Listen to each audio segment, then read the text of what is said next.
Boy.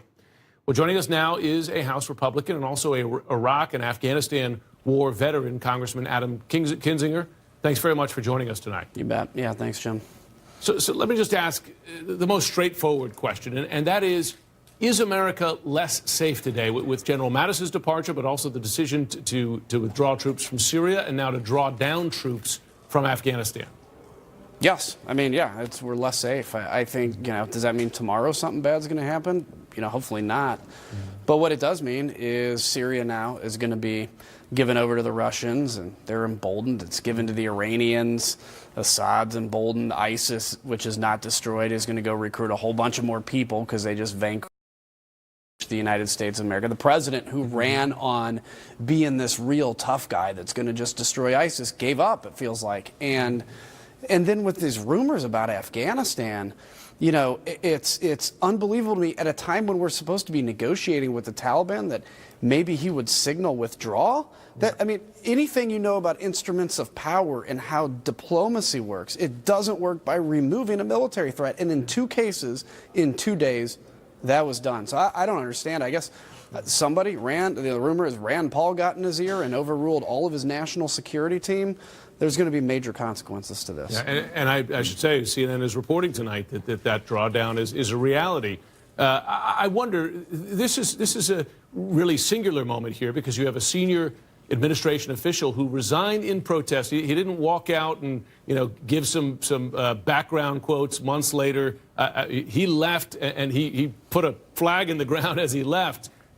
In your view, should other members of his staff, should other members of the military, should General Dunford, the chairman of the Joint Chiefs of Staff, also resign in protest? Well, it's hard for me to put myself in their shoes because, you're obviously weighing, I heard you guys discuss it, duty to the country versus a disagreement, major disagreement. I will tell you, if I was in that position, it would be hard for me to continue because things like Syria, things like Afghanistan, this is 20 years of American policy, and it's easy to say, we just want to bring everybody home for Christmas. And here's a point I want to make. Yeah, we want to have the military home for Christmas, but every one of the members of military are volunteers, and they volunteer to kill America's enemies and to protect our country. So this idea that you're somehow doing a favor by bringing everybody home for Christmas, yeah, it's like a sugar rush. You're going to enjoy being home for Christmas for a moment, but I'll tell you, the military is absolutely disheartened by this. I'm hearing it from my friends a lot of what is the president thinking? And, look, what can we do about it besides speak out? Congress has to be loud about this. There's no, obviously, enforcement mechanism because the president's the commander-in-chief. But I will tell you, among my colleagues I was talking to on the floor tonight, there is a lot of concern like I have never seen in my life. I'd say my phone has been lighting up by current and former soldiers, expletive-ridden, but just surprise and sadness at this decision. I wonder, and particularly you as a veteran yourself, does President Trump, with this move, risk losing the support of the military community, which is essential and has supported him by and large?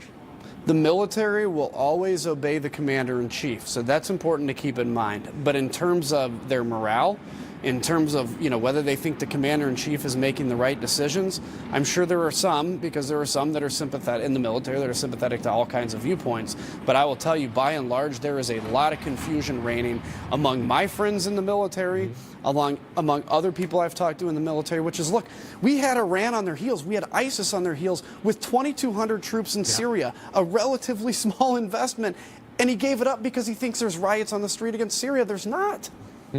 Yeah, it's difficult to see what constituency he thinks he wins with this. Final question, and you teed this up a bit. What are Republicans prepared to do, able to do, Congress, Senate, or the House, to keep the president from further endangering national security?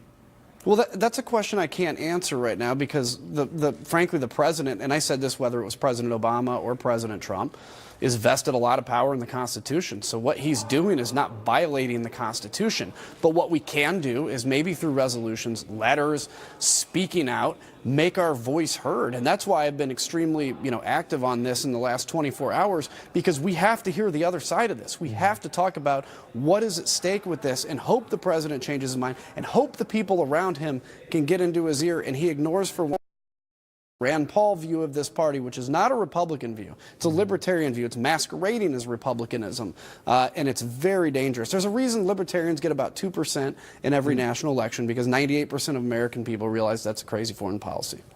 Congressman Kinzinger, thanks for taking the questions tonight. And credit where credit is due. Not a lot of Republican lawmakers are willing to talk about it tonight, and we appreciate that you took up the cause.